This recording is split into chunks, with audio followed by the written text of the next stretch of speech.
George Ivan Morrison was born on August 31, 1945, at 125 Hinford Street, Bloomfield, East Belfast, Northern Ireland, the only child of George Morrison, an electric crane driver and jazz record collector, and Violet Morrison, a former tap dancer and factory worker who later became a Jehovah's Witness. The Morrison home was filled with the sounds of American music. Mahalia Jackson, Lead Belly, Ray Charles, Hank Williams, and Solomon Burke spun nightly on the best hi-fi system on the street. Van's father had brought back hundreds of LPs from shipyard workers' trips to America. By the age of 6, Van could sing every note of Mystery Train.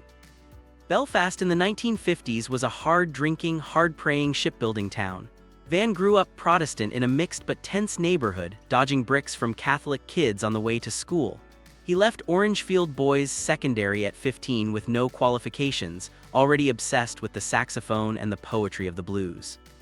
At 17, he joined the Monarchs, a showband that played American military bases across Europe. He wore a powder blue suit, learned how to blow a tenor sax like King Curtis, and discovered sex, whiskey, and the road. When he returned to Belfast in 1963, he formed them with a group of Rough Dockers club regulars. Named after a 1954 horror film, the band played raw R&B with a snarling frontman who screamed like Little Richard and wrote lyrics about girls with mystic eyes. Them exploded in Belfast's Maritime Hotel, a sweaty basement where fights broke out nightly. Their first single, Don't Start Crying Now, flopped, but Big Jim Sullivan's cover of Baby Please Don't Go with them as the backing band hit the UK top 10 in early 1965. The follow-up, Van's three-chord anthem Gloria, recorded in one take, became the ultimate garage rock standard. The Doors, Patti Smith, Jimi Hendrix, and thousands of bar bands would play it for the next 60 years. Them toured America twice in 1966, playing the Whiskey A Go-Go and appearing on Hullabaloo. Van hated the chaos, drugs, groupies, fights between band members, and walked away in Los Angeles broke and stranded. Producer Burt Burns flew him to New York and forced him to record 31 songs in 48 hours. The result was Blow in Your Mind, 1967, containing the immortal Brown-Eyed Girl. Van hated the bubblegum production and the fact that Burns owned the masters. When Burns died of a heart attack on December 30, 1967, Van was left penniless and legally forbidden from recording for a year. Stranded in Boston, living on $25 a week from club gigs, Van played acoustically in coffeehouses. Warner Bros. Signed him for the unheard-of advance of $50,000, $1,968 money, and gave him complete artistic freedom. He flew to New York with bassist Richard Davis, guitarist Jay Berliner, and drummer Connie Kay, all jazz giants, and recorded Astral Weeks in 3 sessions totaling 8 hours. No rehearsals, no overdubs. Just Van improvising lyrics about Cypress Avenue, Madame George, and the love that loves to love. Warner Bros. Didn't know what to do with it. The album sold 5,000 copies on release in November 1968 and disappeared. Critics later called it one of the greatest records ever made. Van himself rarely talked about it, he was already gone.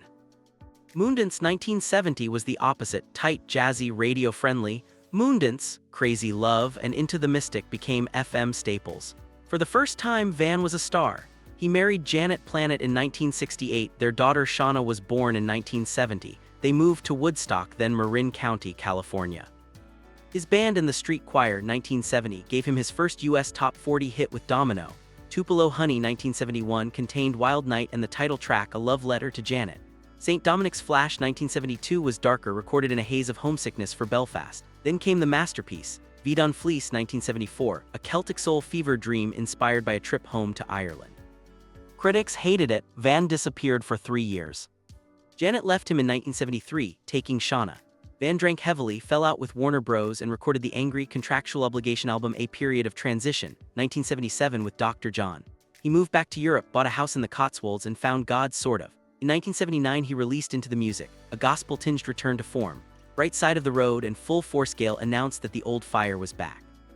The 1980s were Van's most prolific decade. Common One 1980 contained the 15-minute Summertime in England.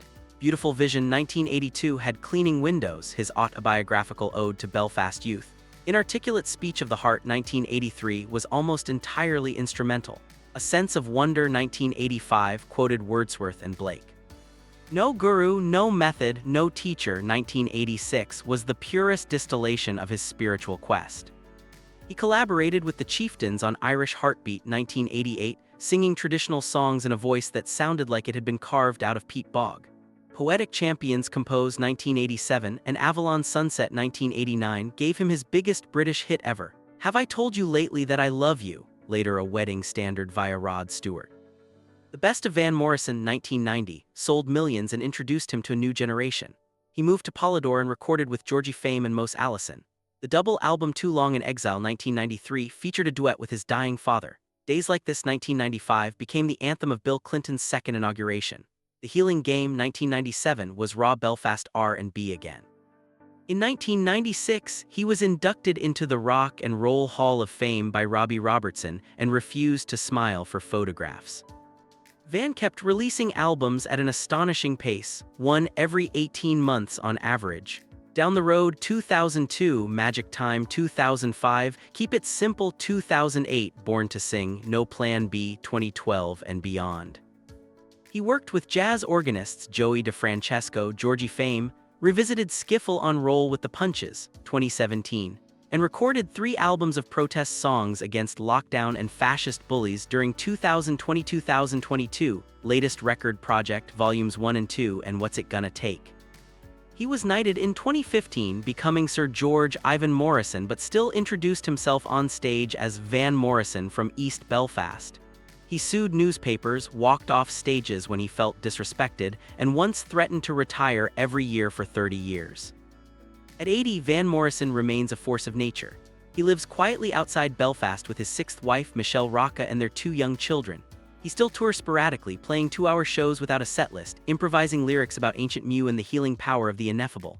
His voice, lower now, rougher, somehow deeper, can still stop time when he sings Into the Mystic or Madame George. He has sold over 150 million records, influenced everyone from Bruce Springsteen to Sinead O'Connor to Hozier, and never once compromised. He is the last of the true Celtic soul mystics, part blues shouter, part beat poet, part Belfast street preacher. As he sings in Cleaning Windows, "What's my line? I'm happy cleaning windows, take my time, I'll see you when my love grows." And the love against all odds keeps growing.